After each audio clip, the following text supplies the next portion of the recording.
به نام خدا عرض سلام دارم خدمت همه دوستان و کاربران سایت وبتور. من بردیا هستم، با جلسه دوم سئو وردپرس در خدمتتون هستم.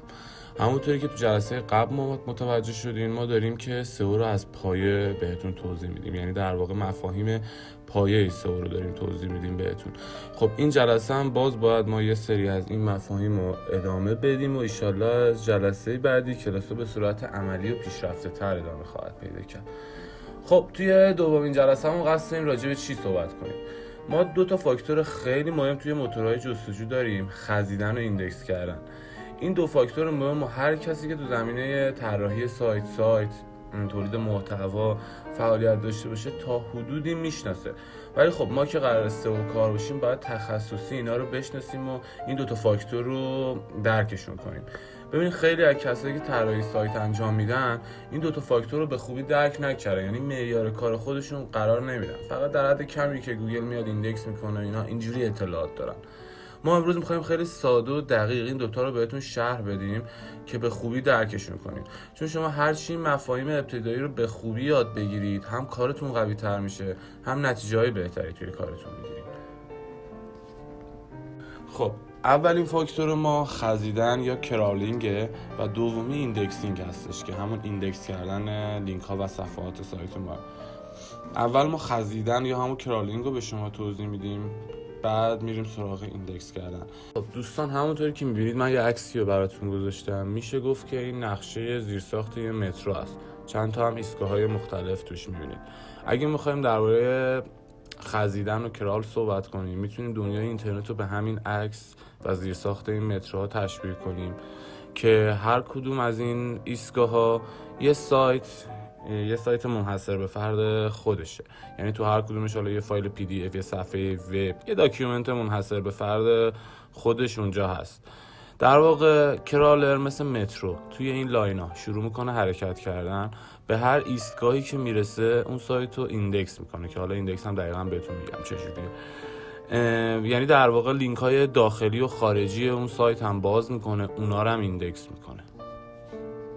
یعنی اینکه خب سایت شما مطمئناً خیلی لینک های داخلی خیلی لینک های خارجی داره که خب این کرالر در واقع اون لینک ها رو باز میکنه و دونه دونه رو مثل همین ایستگاه که میبینید میره دونه دونه لینک بعدی و دونه دونه رو ایندکس میکنه. در واقع عملکرد کلی این کرالرها اینجوریه که سر میزنن به دونه دونه لینک هایی که توی یک ایستگاه یا یک سایت قرار داره و اونا رو مورد بررسی قرار میدن.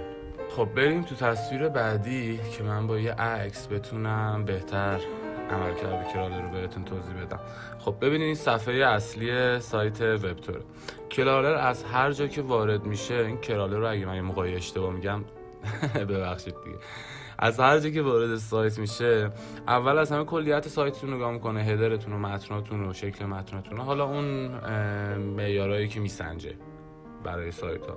ولی عمل بعدی که انجام میده و این مهمتره اینه که متن‌ها، عکس‌ها، هر چیزی که لینک هست دونه دونه باز میکنه، لینک ها رو مورد بررسی قرار میده. یعنی در واقع اینجا با همین عملی که داره انجام میده دونه دونه داره آماده میکنه که توی جستجوگر خودش چه چیزایی رو باید نشون بده. یعنی هدر سایتتون رو میخونه، متن رو میخونه و اگر لینک های دیگه ای داشته باشید اونا رو هم میره بررسی میکنه و اون صفحات هم توی گوگل به صورت جداگانه ایندکس میکنه. ولی خب اینجا اون معیارها مهمه که هر کسی که بهتر عمل کرده باشه جایگاهی 100% بهتر هم خواهد بود. ببینید کرالرها خیلی باهوشن، روزانه میلیون ها سایت رو در واقع بررسی میکنن، ولی خب سایت رو اونجوری نمیبینن که ما میبینیم.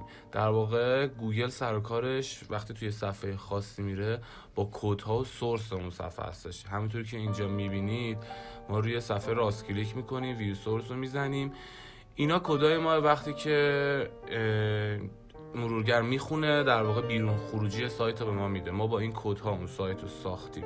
گوگل هم دقیقاً همین جوریه، میاد اینجا میگرده هر جایی که لینک باشه، میبینید Ahref، هر جایی که لینک باشه اون لینک هم باز میکنه و اون سایت هم مورد بررسی قرارش میده. یعنی حالا اون سایت میتونه یه لینک داخلی باشه، میتونه یه لینک خارجی باشه.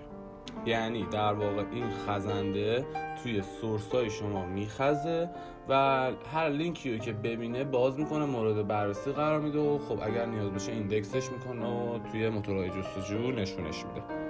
خب یعنی که فکر میکنم تا الان متوجه شدید که خزنده یا کرالر چجوری عمل میکنه، یعنی چجوری این سایت ها و لینک ها به هم متصلن، گوگل پیداشون میکنه و ایندکسشون میکنه. در واقع فکر میکنم که مفهوم اون مترویی که براتون مثال زدم، نمیدونم مثال خوبی بود یا نه، ولی فکر میکنم اونو تونسته باشین بهتر درکش کنید.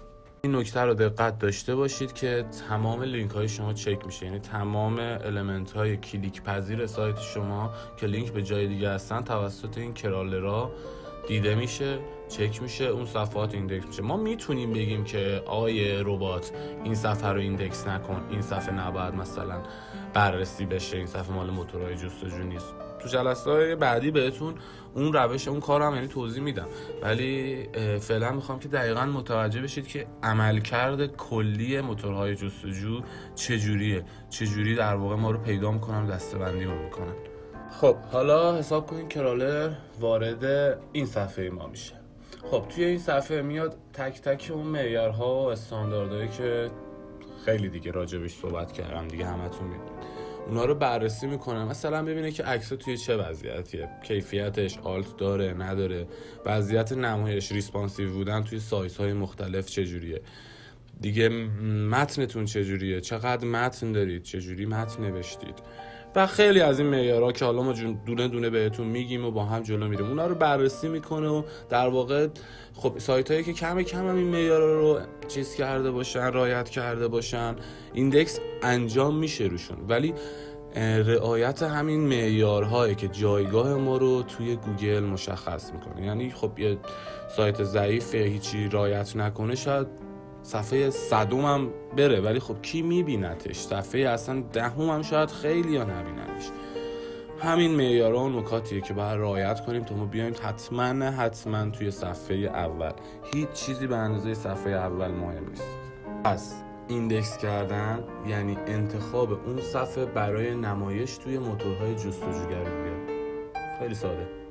این نکته رو دقت داشته باشید که تمام لینک های شما چک میشه، یعنی تمام المنت های کلیک پذیر سایت شما که لینک به جای دیگه هستن توسط این کرالرها دیده میشه، چک میشه، اون صفحات ایندکس میشه. ما میتونیم بگیم که آیه ربات این صفحه رو ایندکس نکن، این صفحه نباید مثلا بررسی بشه، این صفحه مال موتورهای جستجو نیست. تو جلسه‌های بعدی بهتون اون روش اون کارم یعنی توضیح میدم، ولی فعلا میخوام که دقیقاً متوجه بشید که عملکرد کلی موتورهای جستجو چجوری در واقع ما رو پیدا میکنن و دسته‌بندیمون میکنن.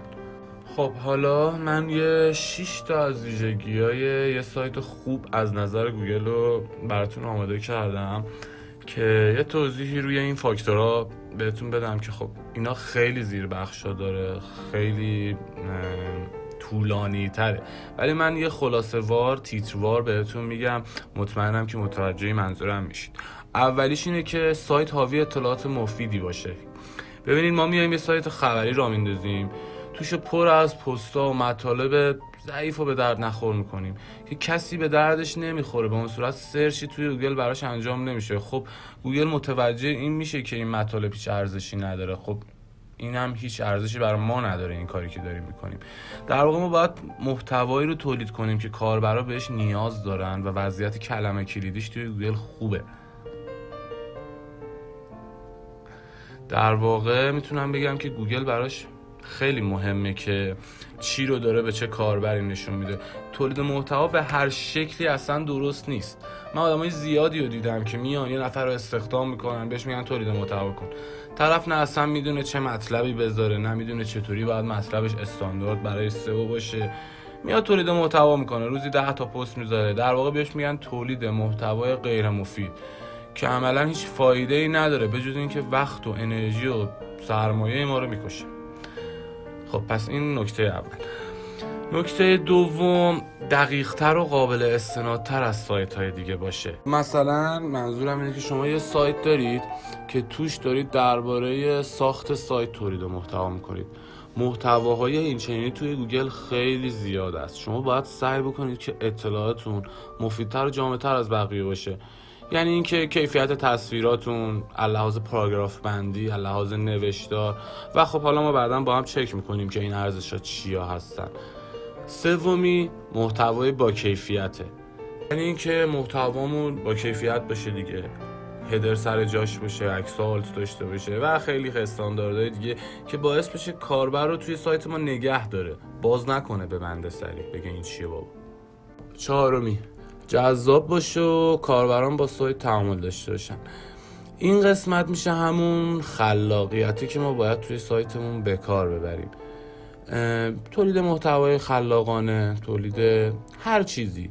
ببینید اگر شما این تولید محتوا، این خلاقیت ها رو توی سایتتون استفاده بکنید، عجله نکنید، مطمئن باشید نتیجه خیلی خوب میگیرید و به نتایج اول اصلا میرسید. از آزمون و خطا زیاد نترسید، بخونید، چیزای جدید یاد بگیرید، خلاق باشید و پویا. همین. نکته 5، از زیاده روی بیهوده پرهیز کنید. خیلی مهمه. یعنی چی؟ ما میخوایم سایتمون بیاد سری بالا، میایم سایت رو درست میکنیم، توشو پر میکنیم از لینک های داخلی و خارجی و برچسب‌های عجیب غریب و بی ربط و اینجور چیزا. خب گوگل از این چیزا متنفره، برای همین اومده یه الگوریتمی در واقع آماده کرده به نام مرغ مگسخوار که من بعداً بهتون بیشتر توضیح میدم که چه جوریه و عملکردش چجوریه. این سری کارا برای ما نمره منفی میاره. باید بدونیم که چیا اضافه است، تا چه حدی کافیه. واقعا از اضافه کاری و زیاده روی باید پرهیز کنیم که نمره منفی توی گوگل نگیریم. بذاریم براتون یه مثال بزنم. مثلا شما یه پستی رو تولید میکنید، میایین 400 تا برچسب براش تعریف میکنید، یعنی در واقع 400 تا کلمه کلیدی رو تو برچسبش اضافه میکنید. خب گوگل اگه همچین چیزی رو ببینه مطمئنا نمره منفی به اون صفحه میده و اگه به کلیت سایتتون نده. خب نکته 6، موارد فنی و راحتی مطالعه و واکنش گرایی اون سایته که بخش جدید گوگله که براش خیلی مهمه. یعنی اینکه رابط کاربری سایت خوب باشه، امکانات صفحه، سایز فونتا، واکنش گراییش، که خب حالا اینا رو هم با هم بعداً بررسی قرار خواهیم داد. خب این جلسه رو همینجا به پایان میرسونم. امیدوارم که مفید بوده باشه براتون. حتما با ما همراه باشید تو جلسات بعدی. اینستاگرام ما رو حتما فالو کنید. قول میدم از جلسات بعدی یه ذره حرفه‌ای‌تر و عملی‌تر کارا رو پیش ببریم. تا جلسه بعدی، فعلا خداحافظ.